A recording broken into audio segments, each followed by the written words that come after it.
Fashion গ্রুপের MD.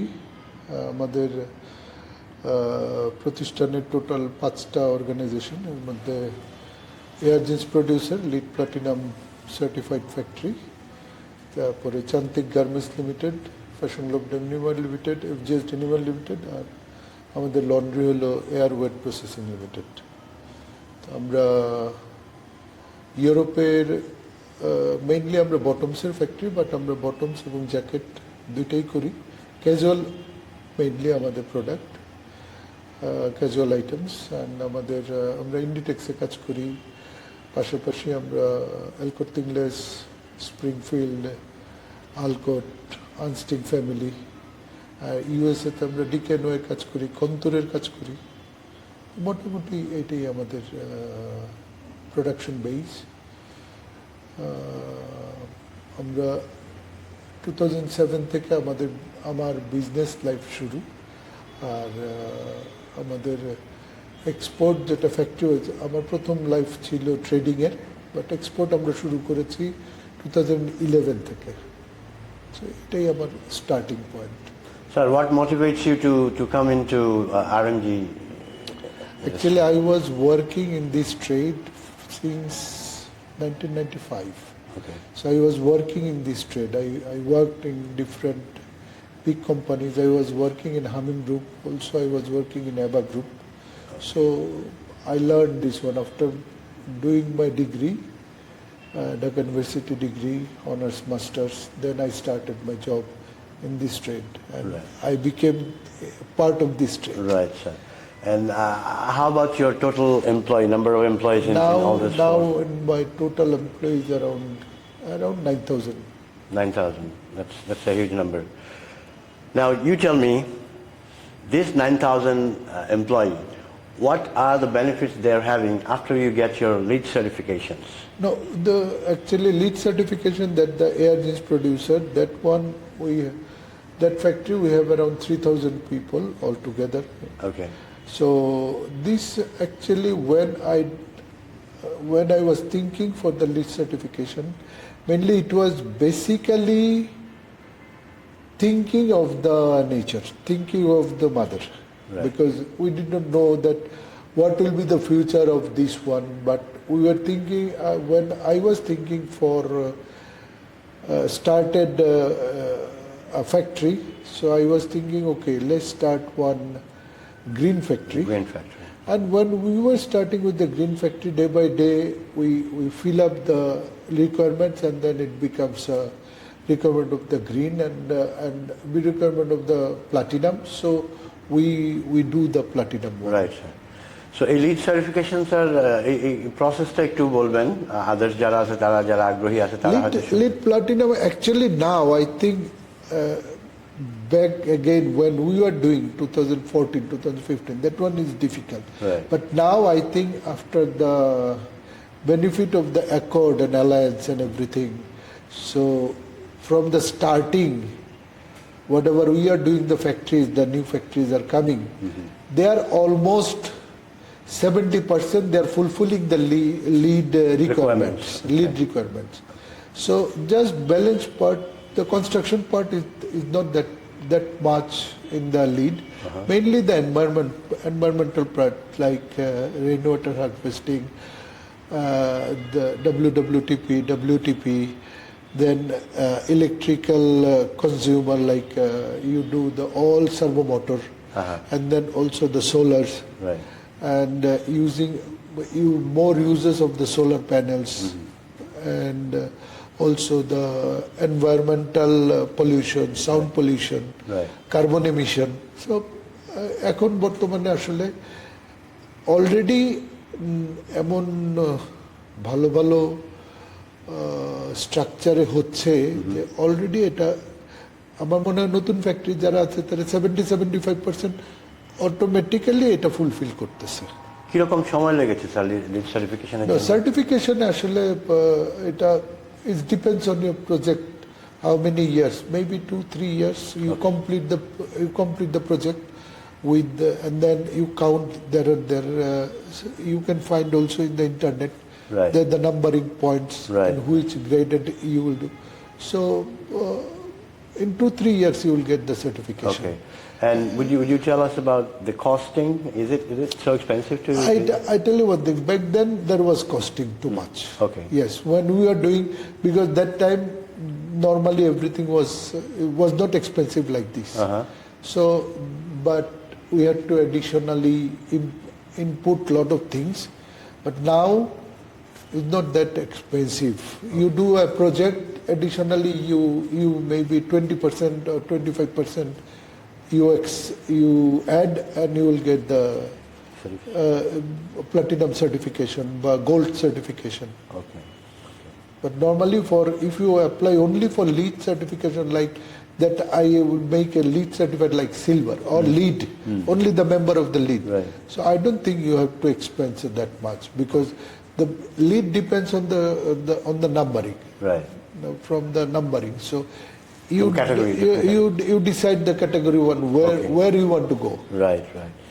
Sir, এই lead certification করার জন্য যে রিকোয়ারমেন্টসগুলো ফুলফিল করা হয়েছে, যেমন আপনি বললেন যে এনার্জি সেভিংসের ব্যাপার আছে, ওয়েস্ট রিসাইক্লিংয়ের ব্যাপার আছে, এইগুলো করার পরে একটা কনভেনশনাল ফ্যাক্টরি থেকে আপনার এই গ্রিন ফ্যাক্টরি কীরকম কস্ট আপনারা সেভ করতে পারতেছেন? তাদের খরচ বেশি যাচ্ছে বাট আপনাদের খরচ কম যাচ্ছে because of that?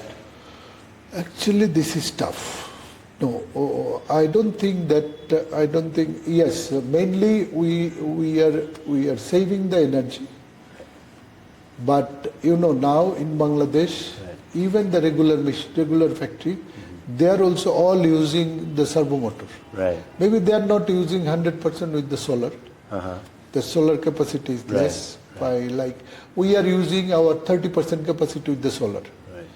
Maybe people are not using that much. The regular ones, not the green certified one. They are definitely, some of the factories may be using 50% of the solar. Depends on the investment because solar is expensive. So other than solar, I think it's not that much energy saving. Now servo motor everybody is using. You don't find a clutch motor anymore. You buy machine, all the servo motor, all the servo motor. Right. So is the energy saving? Yes, carbon emission maybe depends also the environment, how heating you are keeping, how many people, because we smell out the carbon. Right. So and then generator, if we use less generator use, and the boiler, if you use a environmental safe boiler, so you are reducing the carbon. So I think now everybody is using these ones. This becomes, because when Accord take over and REC take over everything, so they check everything. So I think now it's not that different, other than you put extraordinary things. Right. Sir, lead certify যেই প্রতিষ্ঠান যেগুলো আছে export oriented প্রতিষ্ঠান বাংলাদেশে, এরা কি কোনো extra incentive বা বেনিফিটস পায় ব্র্যান্ডের কাছে বিক্রি করে? No. I don't think. Actually, from the buyer's point of view, we don't get any price benefit. Yes, we get recognition. That okay, some buyers tell we want to produce in the green factory, so it's a recognition. So slowly it's growing. Yes, right? but they're looking for green. But the price wise, I don't think they are giving upcharge. No, they don't give any upcharge. But yes, they give a good recognition that your factory, because we have 5 production units. One is the lead platinum. So most of the big clients wants, okay, you produce in ARGs because that is your lead platinum factory. So this is the recognition. That's the preference. They have a preference. Okay, that's great. Sir, আমাদের একটু বলেন যে lead certified factory যেটা বললেন আপনার এয়ারজিন্স, ওখানকার এমপ্লয়িজদের ওদের মানে রিয়াকশনস বা ওদের কাজ করে একটা শান্তি? আসলে আমি এখন আপনার একটা কথা বলি, যেহেতু আমাদের group factory, initially Air Jeans producer was different than other of our units, but Gradually, I have to improve the facilities. The other factories also the same, because in a group I cannot do because I cannot give right hand preference to my left hand. A child of the same father. Yes. So is the same. They are all the part of my body. So the benefits I have to give to everyone the same. Right. Even the now in my company, in my group, in our group, actually, if you say everyone is happy, even if ARGs or the Chantik or the FGS anymore, everyone getting the same benefits, everything same. So the work environment same, people are almost the same, handling also the same way. So I think I cannot define now separately, and they are also happy, because initially I started the fair shop in ARGs. Yeah. But thinking based on this, I had to start for all my companies the same benefit. Right. So now, before maybe it was okay, they are working with ARGs, they were thinking that, ARGs, we are getting this benefit. Yeah. But finally, everybody is getting. Before Eid, we give a gift to the worker. We don't give only ARGs, we give to everyone. Everyone. Right. Everyone. So, maybe the people are working there, they have internal satisfaction that I'm working in ARGs, right, which is one of the biggest lead platinum factory in Bangladesh. Right. But only this is the mind satisfaction. The benefits are getting everybody almost is the same. Not almost, as the same. Right. যেমন ধরেন ওখানের পরিবেশটা হয়তো একটু different, right? They have more garden, more trees, more green, more space. ওইসব কারণে হয়তো এনভায়রনমেন্টও সুন্দর, বাতাস আছে বা শীতলতা আছে, তো ওইগুলো ডেফিনেটলি একটা প্রশান্তির জায়গা। Yes, right. But they have a park, similar like a park in front and also in the rooftop. So they walk down. We have a lot of things there. So, but I think this is a mental satisfaction. Nothing that ARGs who are work there, they get more benefit than others. No. Yeah. One day I wish to visit your factory. Please. No, I hope you will like. Inshallah. Okay sir, আমাদের আরেকটা প্রশ্ন ছিল যে এই যে আমাদের 2025 শেষ হয়ে গেল, এইটার ব্যাপারে আপনি একটু বলেন কেমন গেল, আপনার কেমন গেল, বা আপনার ওভারঅল বলেন যে মার্কেটটা কি ছিল। If I tell you in one talk, yes, because I am in my business last almost 17 years. 18 years. Right. 17 years, but this is the toughest year we are passing. I never face such problem, such difficulties in the coronavirus or the Ukraine war. The difficulties we are facing now, last 1 year, it started from the July, August. Started gradually. We thought situation will change. Then the last government falls. The new government. We thought Mr.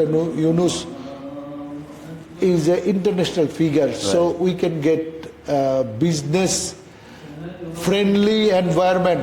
Right. But finally, no, we did not get the business friendly environment. So the last few months situation is really bad.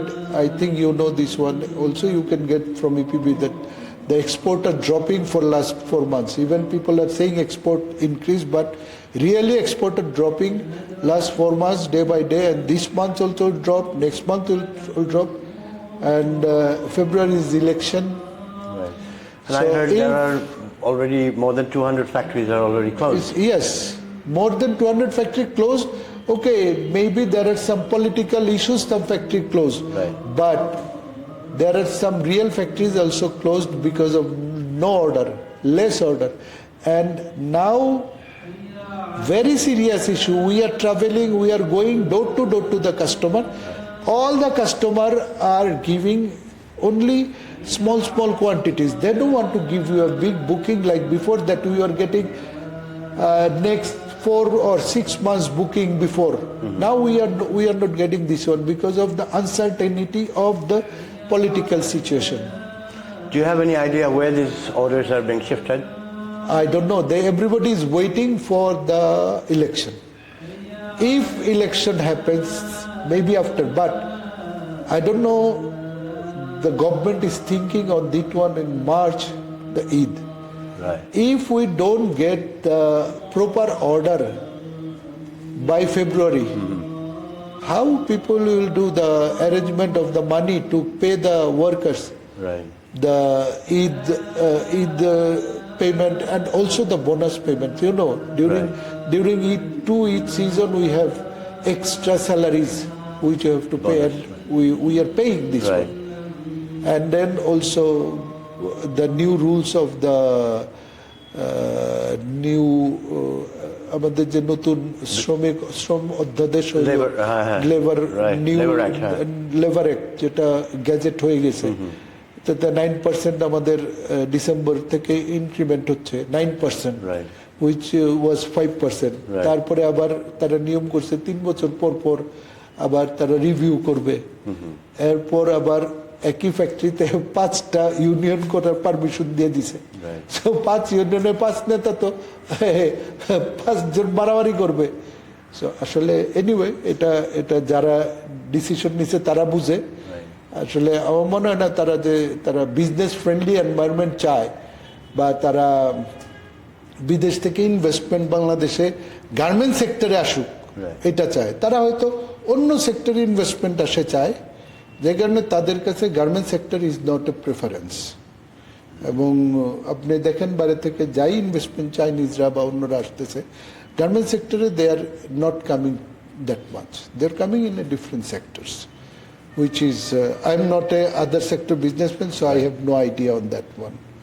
Sir, পিছনের একটা কথা আমি আপনার কাছ থেকেও জানতে চাই। আমাদের দেশে হয়তো বছর দুয়েক আগের গভর্নমেন্ট থাকা অবস্থায় ড্রাস্টিক্যালি একবার এনার্জি প্রাইস বাড়াইলো, ফুয়েল প্রাইস, রাইট, 139 টাকা করে ফেলছে 89 টাকা থেকে। তো ওইটার ব্যাপারে আপনারা আসলে কম্বাইনলি কি করছিলেন যে এটা কিভাবে এরকম হওয়া উচিত? আসলে আমাদের যেহেতু নিজস্ব তেল নাই, জি, আমাদের গ্যাস আছে, বাট আমাদের তো তেল নাই। জি না, তো আমরা তো তেল ইম্পোর্ট করতেই হবে। আমাদের মতো দেশে গভর্নমেন্টের উচিত তেলের উপরে সাবসিডি অলওয়েজ রাখা, রাইট, কারণ আমরা তো ইন্ডাস্ট্রিগুলো তেল নির্ভর। ইন্ডাস্ট্রি গ্রো করার জন্য আমাদেরকে গভর্নমেন্টের উচিত ছিল, যে কোনো গভর্নমেন্টের উচিত ছিল তেলের উপরেই আমাদের সাবসিডিটা রাখা, এবং অন্য কিছুতে অন্যভাবে আমাদের কার্টেল করে একটা তৈরি করা। যেমন আমাদের ইম্পোর্ট অনেক ছিল, এই গভর্নমেন্ট এসে ইম্পোর্ট বন্ধ করছে ঠিকই, কিন্তু আসলে ইম্পোর্ট বন্ধ করে কি হয়েছে, আমাদের যতগুলা আমাদের রানিং বড় বড় প্রজেক্ট ছিল সব প্রজেক্ট লাস্ট 1-1.5 বছর ধরে বন্ধ। 1.5 বছরে আমরা ইন্টারন্যাশনাল এয়ারপোর্টটা চালু করতে পারি নাই। এটা তো আমাদের জন্য একটা ব্যর্থতা। এই যে এয়ারপোর্টটা যদি চালু হইতো, তাহলে তো আমাদের একটা রেভিনিউ আসতো, একটা অনেক বড় রেভিনিউ আসতো, কারণ লক্ষ এরপরে আবার এই এয়ারপোর্ট চালু হইলে দেখা যেত তো অনেক বিদেশিরাও আসতেছে। আমরা সেই সিকিউরিটিটা তৈরি করতে পারি নাই, এটা আমাদেরই ব্যর্থতা। আমাদের হয়তো বর্তমান গভর্নমেন্টের হয়তো এদিকে নজর কম।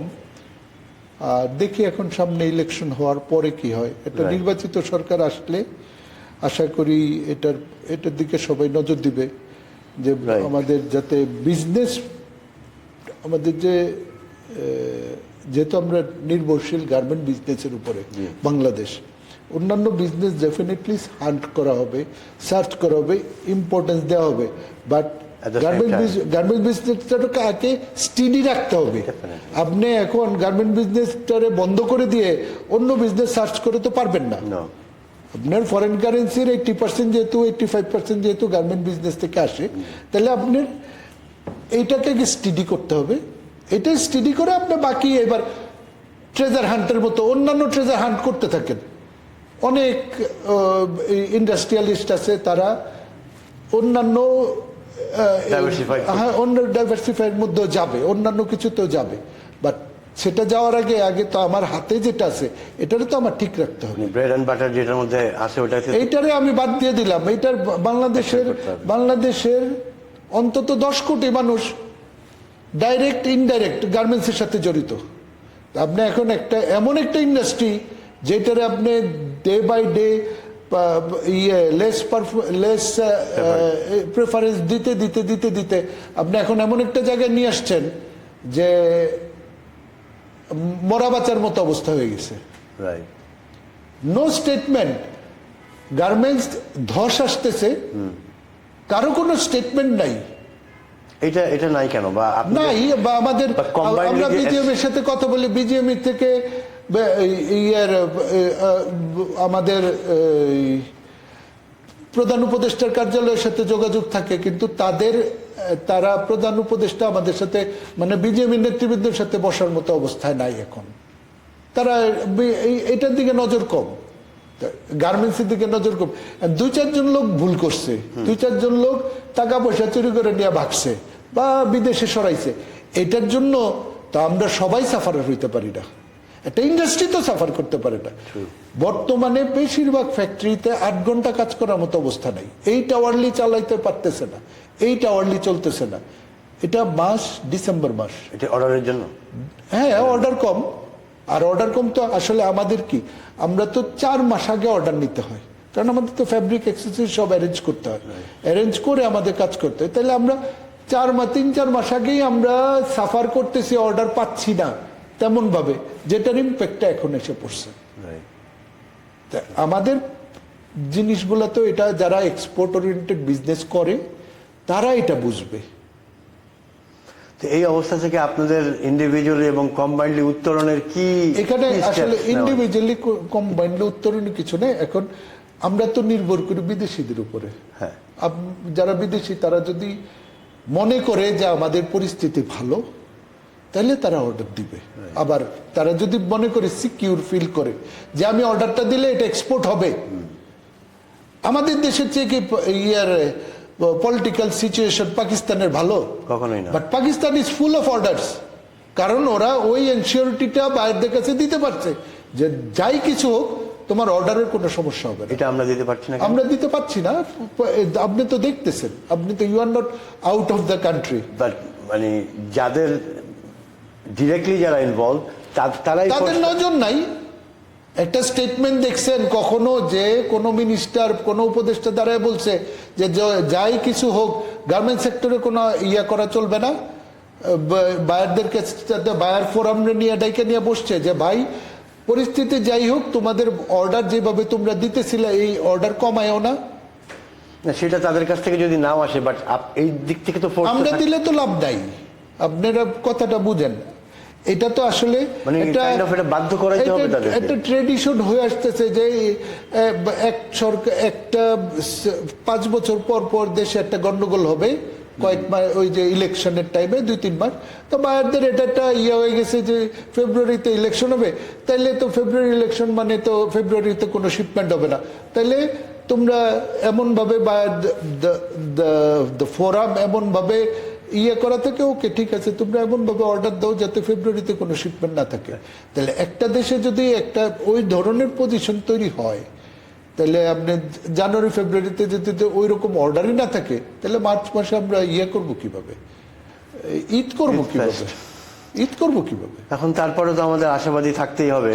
আশাবাদী আছি, আশাবাদী না থাকার কোনো কারণ নাই। তবে আপনি এটা নিশ্চিত ধরে রাখেন যে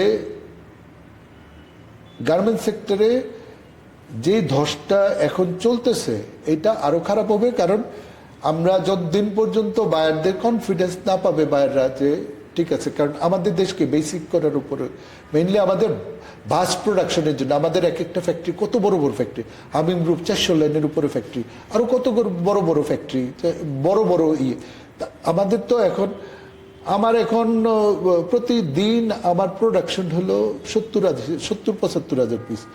এই জায়গায় তো আমি যদি প্রতিদিন খুচরা অর্ডার পাই তা আমি লাইন চালাবো কিভাবে? আমার তো বড় বড় প্রোগ্রামগুলো থাকতে, বড় বড় প্রোগ্রাম সব পাকিস্তানে চলে যাচ্ছে, আর আমরা পাচ্ছি হলো ফেন্সি অল্প অল্প কোয়ান্টিটি, কারণ ঠেকার কাজ চালানোর জন্য আর কি। বাইরেও ভাবতেছে আচ্ছা ওর সাথে এতদিন ধরে কাজ করতেছি, তাহলে ওরে তো আর ইয়ে করা যায় না, আচ্ছা ছোট ছোট প্রোগ্রামগুলো দিয়ে ওদেরকে চালায় রাখো। তো আমরা এখন চালানো অবস্থায় আছি। এটা ডিসেম্বর মাস। নভেম্বর মাস আপনি বিজনেস, গার্মেন্টস বিজনেসের সাথে নিশ্চয়ই আপনি জানাশোনা আছে, আপনি আরো খবর নিয়ে দেখেন আমাদের সিজন, যেটা বললে আমাদের season peak October, November, December, জানুয়ারি।